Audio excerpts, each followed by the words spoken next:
DGP CV Anand police శాఖలో 19,000 ఖాళీలు ఉన్నాయని అన్నాడు. రేవంత్ రెడ్డి ఏమో కేవలం 5,000 కానిస్టేబుల్ ఉద్యోగాలకు నోటిఫికేషన్లు ఇస్తామని అంటోడు.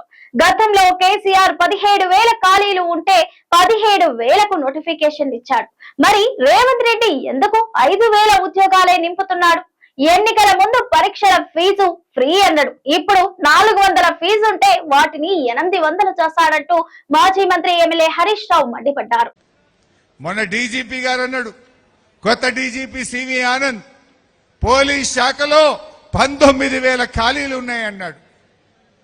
కానీ మొన్న రేవంత్ రెడ్డి సెకండ్ జూన్ నాడు ఏమంటుండు, 5,000 కానిస్టేబుల్ ఉద్యోగాలకు నోటిఫికేషన్ ఇస్తామంటాడు.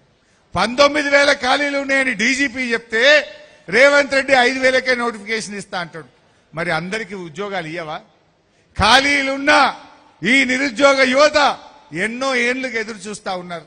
ఆనాడు కేసీఆర్ గారు ఒక్కటేసారి 17,000 కానిస్టేబుల్ ఉద్యోగాలను నియామకం చేసిండు, నోటిఫికేషన్ ఇచ్చిండు.